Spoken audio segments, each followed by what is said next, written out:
My presentation is called the road less traveled, basically because I feel that the kind of work which I'm doing right now or have been doing in the past 20 years is, or the kind of work which I've been doing for the past 20 years has led me to believe that there is much more which can be done, especially now that I've started looking into the realm of the contemplative practices.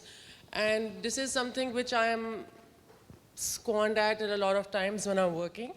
However, I know it makes a fantastic amount of difference to children, and I get a little sentimental when I talk of my kids. Okay, so it has made a lot of difference to me, and I want to show you the journey I've been through with myself and my kids, and you guys decide for yourself as to what is the way forward at this juncture where, there's a big question mark about how things should be. I mean, we've come a long way in terms of scientific inquiry and the kind of fantastic, inventions and discoveries and so on. But I don't think we've really moved very far in terms of how we should be behaving, and how should we take this thing forward, especially when it comes to dealing with children, especially with children with disabilities. All right? My favorite quote is which says, "The only way out is in." And that is something I've, especially in the last 10 years, have really, really come to believe in, that the more we want to know about the outside world, if we want to know more about the outside world and deal with it in an adequate manner, we need to go within ourselves. So that's where I come from. My organization is called Orkids, and we work with children with disability in terms of having a multidisciplinary clinic. We work with children within schools, wherein we go and work with children who have special education needs in a regular school setup, so that there is integration and inclusion of differences. And in my opinion, we celebrate diversity as much as we can. And we also do what is called professional development of training teachers and parents alike, so that they can be adequate role models, I would say, to children, regular neurotypical children, and for children with disabilities. What I'm going to be sharing with you right now are facts, but these facts are pertaining only to our country, India. I'm sure there is similar things happening out in the West and the other countries. However, my focus is going to be our country in India. So what is the status of affairs in terms of disability? How India as a society, as a culture, is currently looking at disability in terms of children. So the first thing is this, that the prevalence of charity model instead of the rights model. We think of disabled people or disabled children as, poor.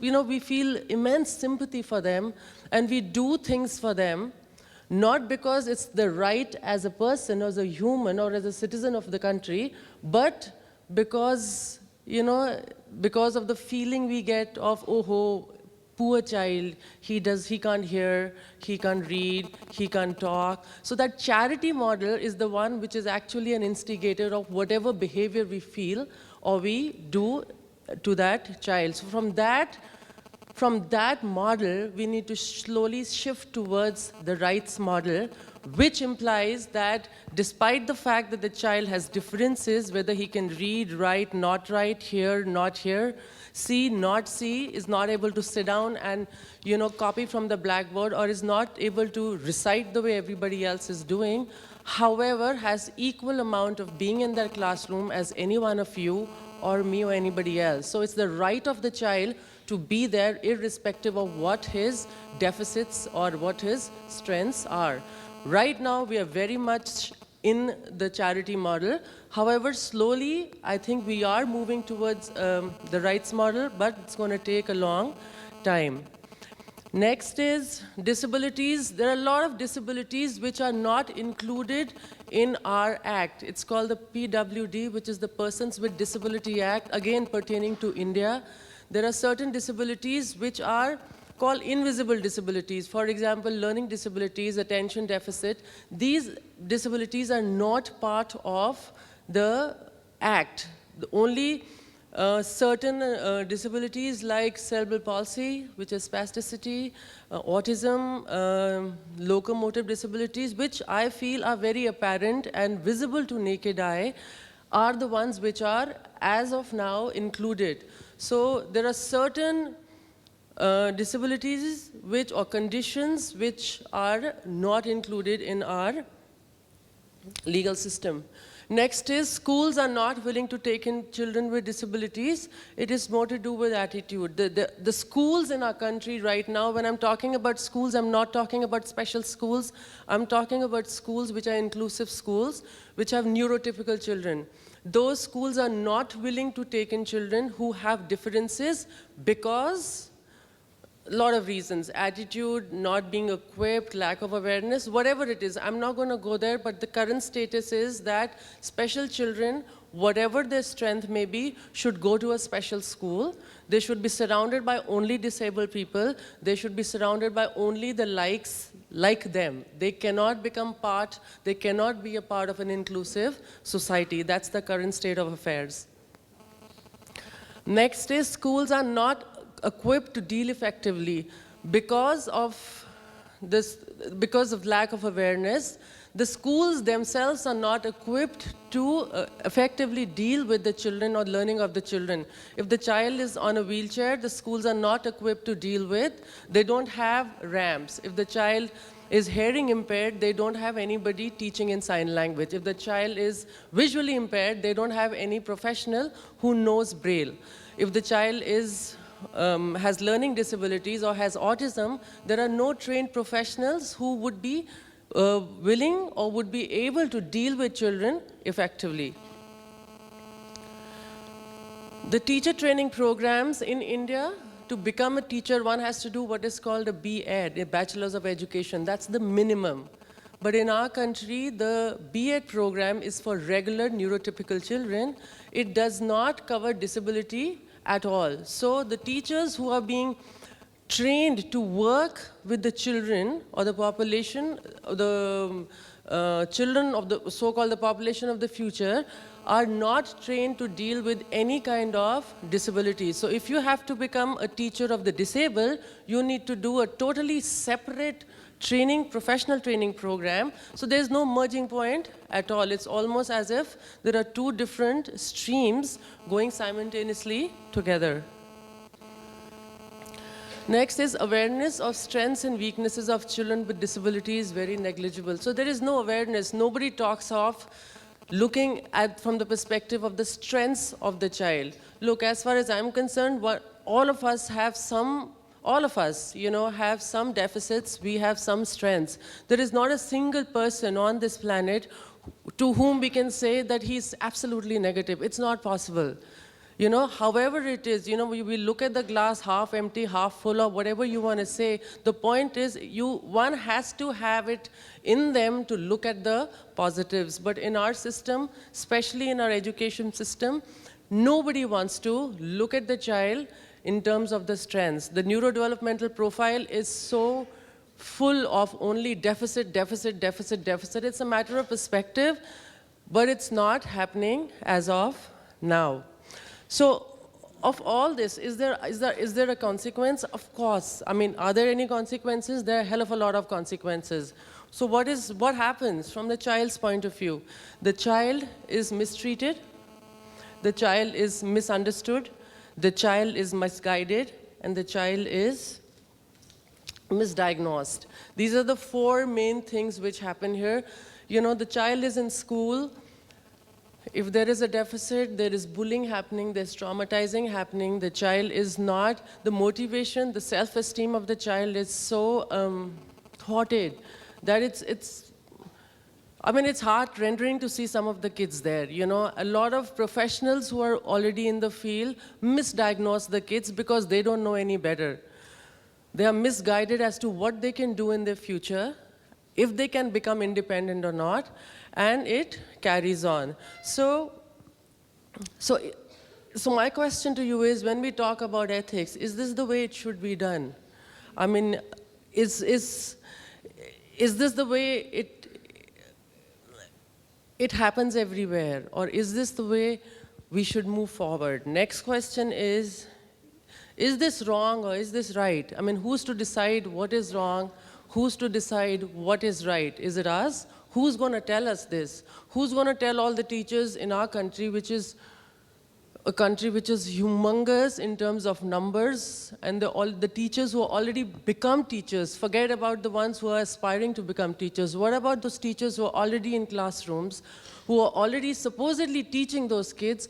Who's going to tell them that what you guys are doing is not right and you need to work around changing your attitude, your teaching style, and so on? Are there any ethics or behavior towards children with disability? Do we need ethics? I mean, there's a child, and a teacher on an average is about 3 or 4 times the age of that child. I would suggest, as an adult, or I would presume as an adult, that the person would be more mature, more empathetic, and especially if you're a trained teacher, do you need ethics? Do you need to be told that you need to be compassionate? Do you need to be told that you have to be kind to a child? I mean, the last time I knew humanity, to be human was part of being a human being. This is not something which is taught. But unfortunately, this is what is happening. I mean, it's scary, the kind of physical abuse which happens, and the non-verbal abuse. You don't have to tell a child, that go to him and slap him on his face to tell him that you don't want him in his class. Your body language is enough. So the humanity is being part of human, as far as I know. So I don't think, one needs an ethics board to tell us how we need to deal with children. Who decides the fine line between acceptable and unacceptable behavior of adults? Who decides that this is right, this is wrong? Only, when we're working with kids. I don't think we need a board to tell us this. But we should be born with something like this.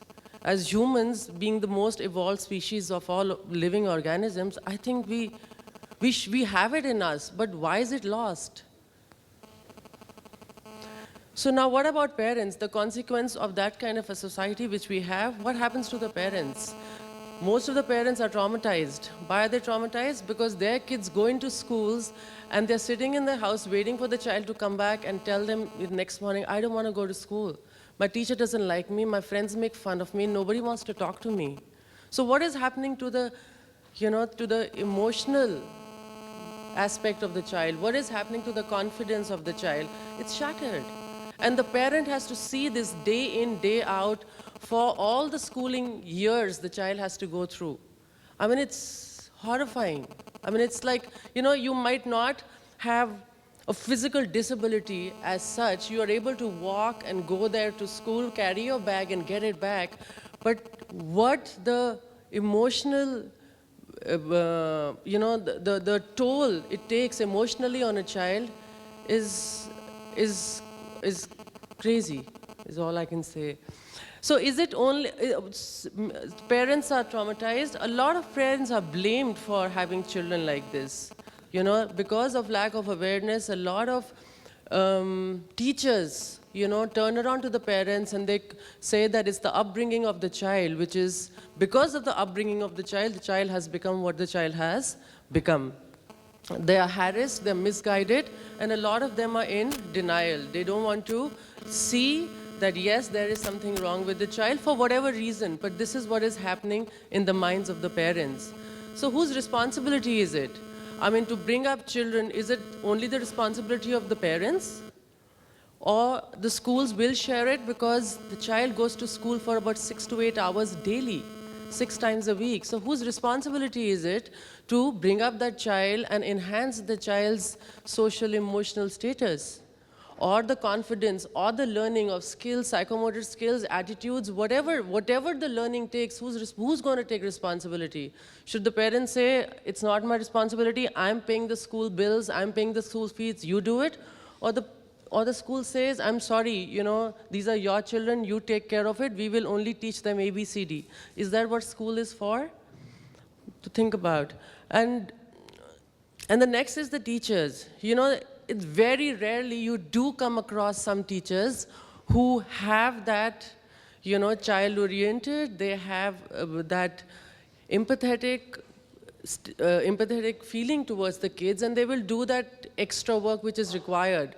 But what does that one teacher face, by the rest of the staff? She is ridiculed. She has to face the taunts of the rest of the staff. She is discouraged when she's motivated. She's discouraged when she's creative. She's discouraged. Why she's discouraged? Because it implies a change. And most of the teachers who are set teachers in the ways they've been teaching for years and years don't want to change their teaching style, don't want to change their attitude. So that one person who's actually trying is really, really ridiculed. Or is, pushed in a corner to say, forget it, because of you, we would also be forced to do certain things. So is this what our education system should be? I mean, this is just a question thrown at everybody here, that is this what we want our education system to be? Is this, who decides that it's time for a change now? Who is it? Is it you? Is it you? Is it me? Who decides? Who decides the system needs to be overhauled, and it needs to be overhauled fast? We can't wait for another 50 years to go by, especially when everybody feels, or a lot of people feel now that it's time for change, a time for an inclusive society. I do a lot of workshops with parents and with teachers, and whenever I'm sitting and I'm talking to them, this is the first question I ask. I ask them that, where do you see your child or your students when they pass out of school? So after they've been in school for, say, till they're 18 years old, where do you see them? How do you see them? And if you could give me one word. And these are some of the words the teachers and the parents came up with. They said knowledgeable. They want the kids to be really, really smart. They want the kids to be intelligent. They want the kids to be street smart, constructive, overall developed, all-rounder, eligible for college admissions, go-getter, topper, independent, confident, motivated. So great. I mean, these are all the right words to say. And I would like my daughter or my child to also have all these attributes when she is ready to get into college or she's 18. But sadly, really sadly, none of the parents or teacher thought of happy. Till date, none of them actually thought of it and said, I want my child to be happy. And it's scary. I mean, being happy is something which we all know. If I was to ask any one of you here, the monks or the kids or the scientists or the camera people, everybody would know what happy means. But nobody actually, either we take it for granted or we are so oblivious to it. Not a single teacher, not a single parent said, I want my child to be happy. They want them to be this and that and so on and so forth. No, I want to step back. I want my child to be happy. I want myself to be happy. So who do I blame? Who is it? Why is it? Who should I blame that, we do not recognize something which is so basic, which is so essential. Something which we are all, I would say we are born with something like this. Nobody teaches us happiness. Even a little baby, 2-3 months old or whatever, knows what happiness is. He might not be able to articulate it, but happiness is a feeling which I think we can identify with. However, it wasn't there for the parents and the teachers. So who do I blame? Should I blame the society that it doesn't give enough importance? Should I blame the culture? Our culture is like this, that, we need to churn out a lot of, what's it called, go-getters and, extremely tenacious people who will do really well, constructive, this, that, and the other. Especially the Indian system is such that, we are taking over the West with our IIT graduates and so on and so forth, and because they have it in them, who cares? I mean, is it really, really important? At the end of the day, I don't know. I mean, this is my personal perspective. Should I blame the school for not getting the kids to feel that happiness is one of their priorities? I'm not saying make it the priority, but at least make it one of the priorities. Should I blame the parents for saying that you don't want your child to be happy? Should I blame the parents that you want your child to become, come out with flying colors in this competitive society? I don't know. Should I blame the government that you have these, syllabus and this curriculum which the child is being killed, doing? Or should I blame God? That you are the one, because of you we are here and so on and so forth. I don't know. I have no clue who to blame. But can I do something about it? Yes, I can do something about it. Even if it means, going on the mountaintop and screaming, somebody has to start somewhere. Like, Gesha Laksar said yesterday, don't wait for everything to be put together and start. I have the whole 9 yards to know what it means to be enlightened. I have the whole program. You can never have the program. But start wherever you can, however small it is, whether it's a smile, whether it's an act of kindness, compassion, whatever, I believe that when I'm happy, that I am motivated.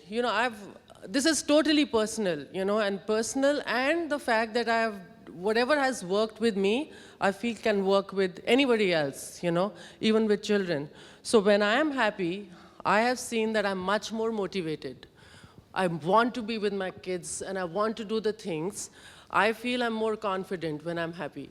I am kinder, because I'm at peace with myself and I want to share it with everybody. I am fair. I'm not, feeling as if, oh my God, this should have been mine. I deserve this and the other person doesn't deserve it. No. When I'm happy, I'm fair. I'm more patient. I'm more open-minded. I'm more tolerable, engaging, helpful, and much more. I mean, that's what I am when I'm happy. When I'm happy, don't even ask.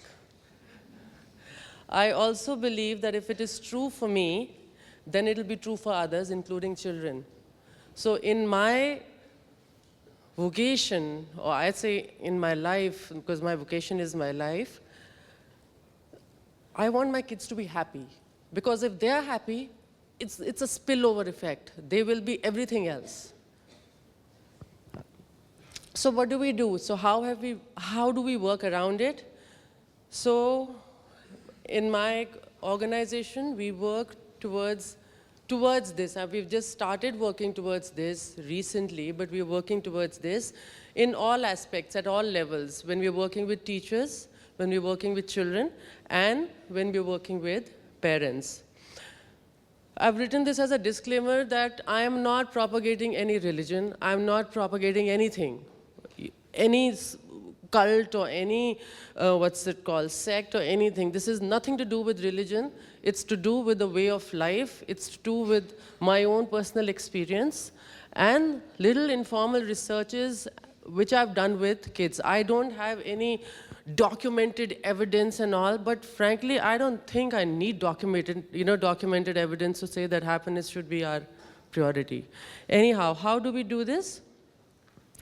In our teacher training programs, our teachers are encouraged to do meditation. When I say meditation, there are many types of meditation. Just sitting and just being in one place is also meditation. So for our Orchid teachers, we do what is called a twin heart meditation. I don't know, pranic healing is one way of, one path towards, enlightenment, as they call it, or a journey towards going within. And we encourage all our teachers to do a basic pranic healing course where they, get attuned to a way of life like this. Self-appraisals are a must as to how I'm doing, what I'm doing, is something which we encourage a lot. Regular upgrading of skills. Most importantly, we view confidence, self-esteem, and happiness as indicators of well-being. We are not into marks at all, but the point is that if I am sure of these 2-3 things, marks automatically happen. They happen because you feel that you're able to do it. The moment you feel that you're able to climb the mountains, you will be able to climb the mountains. And something which is HQ, I just made this thing up. Happiness quotient for me is much more important than the IQ, which is the intellectual quotient. So for parental involvement, again, look, for parents, I cannot take the onus because they are their own decision makers. What we can do is suggest to them. So to them also, meditation is suggested. We encourage the parents to not be teachers of the kids. You do your job as parents is what we tell them, and we will do the teaching job. Identify the inherent strength of the child, whether it's academic, whether it's non-academic. Everybody is not born to be a professor. Everybody is not born to be academically inclined. There are a lot of kids out there who are non-academically inclined in terms of sports and music and dance and so on and so forth. Whatever it may be, identify that and get the child to follow his or her passion. Celebrate even the smallest of learning, motivating the child. However small the child's jump is, whatever it may be, try to get the child, feel happy for the child, let the child be confident of that. To remember at all times that it is both nature as well as nurture.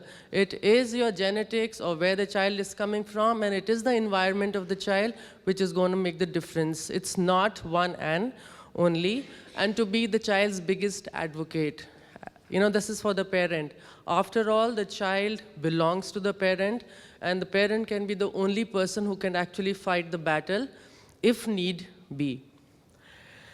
So what do we do in terms, not specifically, children are the biggest goal is my children. I meet with them on a daily basis almost. And what we have developed is called a daily practice. We call it the daily practice. And it is actually, and it emphasizes on mental, physical, emotional, and spiritual well-being. This is all which has come out of my experience. Like I'm saying, this is how we divide our intervention time with the child. From the mental enhancement point of view, we do activities to enhance the child's cognitive skills or the deficits. It is based on an assessment which identifies the strengths and the weaknesses of the child. It's a neurodevelopmental profile which tells us this is the strength and these are the weaknesses. We don't only work on the weakness, we actually leverage the strength so we can minimize the effects of the weakness. The underpinning is to leverage the strengths while remediating the weaknesses. Idea machine, mental workout for enhancing creativity and innovation. So idea machine is an idea which we came up, or actually I read about it some time ago, where a child is for 5 minutes, I won't even say 5 minutes, for 3 minutes every day, is encouraged to just think of the impossible. It's like enhancing the creativity of the child. Tomorrow, just to say that, okay, I think tomorrow, someday I will make the car which flies, which is very, very possible now. So just to get that mental work out of the child and to think totally out of the box, we practice that. For physical, we do super brain yoga and brain gym activities. Super brain yoga is again part of the pranic healing activities for children, and it has had it has documented research in terms of enhancing the skills of children with ADHD and dyslexia. And also brain gym is something which is very controversial in the US. However, it is based on movement, and it kinds of talks about developing or enhancing the neural pathways of the left side and the right side of the brain. Plus, in it, the water intake is very, very important. So these are some of the newer things which are now, part of special education, and we try to do it as much as possible. Research-based evidence for both these practices in terms of increasing attention to task and engaged time. For emotional, I totally believe in affirmations, and this affirmation which we started to do is called I love myself. Now, I don't know why. I don't have any scientific backing for why I would do this. I actually experienced this myself, that whenever I say I love myself to myself, somewhere in the unconscious there is some connectivity happening, whether my brain with my heart, I don't know. I can't say, I can't give you any support in terms of the scientific aspect. However, the feeling is my experience after doing it for some time. I feel happy. I'm in good space. And we have started doing this for 21 times with all my kids in the morning and in the evening. It takes all of 30 seconds to say it 21 times. Again, why 21 times? Because I believe, and I've experienced and I've read many times over, that continuously, consecutively doing something for 21 times, 21 days, is the basis of forming a habit. And psychotherapy, which is harmonizing and balancing the chakras, chakra and the bioplasmic field, is also something which we believe in. Is the subtle energy bodies, which we have worked with some of our kids, and we do a lot of cleansing for at least 3 or 4 times a week. Nurturing and encouraging children to be happy even at the smallest victories. The whole idea, what you'll see is the happiness quotient, which I'm talking about again and again, and that's what I really believe in. Spiritual is basically involving the parents to keep a cleansed environment. We talk about salt water bowls and balls in the rooms, and salt water baths, incense burning, and lamp burning. So these are the things which we do with our kids when we are working with special needs. And throughout all of them, we also do what is called abdomen breathing, which I feel just kind of connects everything. It's the breathing which we do with kids for what's it called, pranayam, and it helps brilliantly. Okay, so these are the empirical findings which we have found out, that we saw increased self-confidence of the child, increased creativity, increased attention to tasks and engaged time, focus, increased calm, healthier and better sleep pattern with the kids, and most importantly, they were happier with self and with others. So this is what we figured out and we saw for ourselves, and this is the train of thought which we are taking further. Now, what are the points to ponder upon? I mean, what is it? A couple of them. Can contemplative practice be made part of the children's routine? Why only special education? Why not everybody else? Yesterday, my friend, doctor from Harvard, she was saying that, people, in her experiment in the neuroscience, that the people were made to do, indulge in contemplative practices for 8 weeks. And they had positive results after that. And these were adults. I'm saying that why wait for somebody to become 25, 30, 40 years old? Why can't we start at age 3? So if it has shown results then, if we were to think that the kids would be doing this, as a matter of lifestyle from the beginning, can you just imagine what kind of kids we would have? If positives are apparent with children with special needs, then contemplative practice could do wonders with the neurotypical population. So if it can do wonders with children who already started with, let's say baggage, if it can do wonders with them, why can't it do wonders with the normal or the regular population? Can parents also be made more empowered through this? Contemplative practice could be made part of, the parents' repertoire. Can educators be made? Can it become part of the teacher training programs to enhance the learning for everybody? And could a protocol for contemplative practices be evolved for children at different developmental stages? So for for a child who's young, and then an adolescent, and then a young adult, and an adult. So can there be protocols developed for something like this, which can be then taken further off and given to the whole society? So these are just basic thoughts which came to me, and that's it. Thank you. Thank you.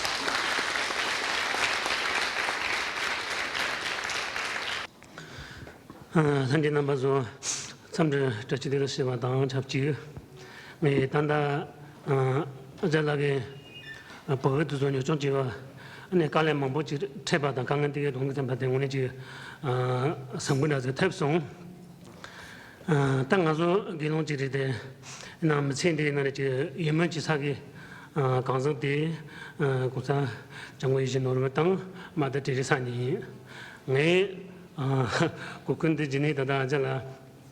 강한 몸보지 지속한다 거나라 강한 매파서 되냐다 매사다 이 말에 강한 뒤 쳇듯으니 아니 냥또 냥라체디 강한 뒤서 쳇듯으니 동네체디 아니 마데 디제사 니마치 차야게 레와요 지수야 지당 니 저한테 다 공부전쟁이나 가르스거리 지금 매나나매나 같이 오이나 시구나 잡아야면 같이 보고지람 시제 단지 라주사말라 땅아서 가르스거리 메시지하던 토마 메시지 가수나 못도 좀 타마 메시지하던 거 자체 청구하디 담이 자체인데 청구하디 가르장 게 지고는 그냥 청구하디 가르지 아니 지금 공진하고 있는 게 원하지 뒤거때 못전도도 제 나눠서 지수엔 되지나 I'm getting scared.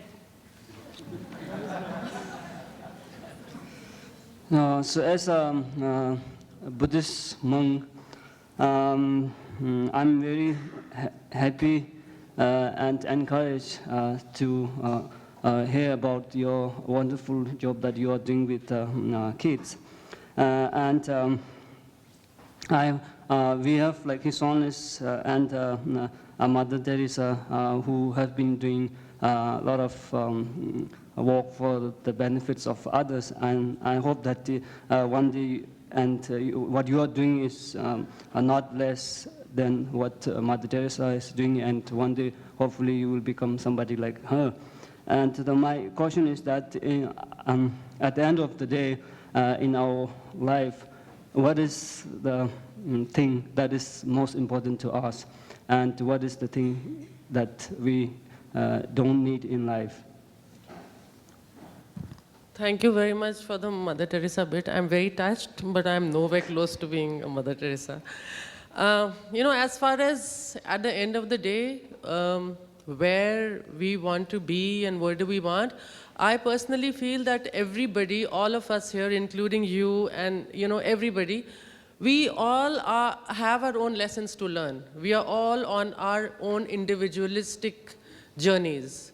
I totally believe in karma. I totally believe in, reincarnations. And I cannot compare my lessons with yours because it's been cumulated, I can only say that awareness of, if I'm in awareness, if I'm in the now, and if I feel that, I'm a better person from what I was, say, yesterday, that's it. I am just on the path. So I don't know. For me, being kind, being compassionate, and being helpful, and being happy and ultimately just being in the now and reveling it is the most important lesson to be learned. That's what I feel.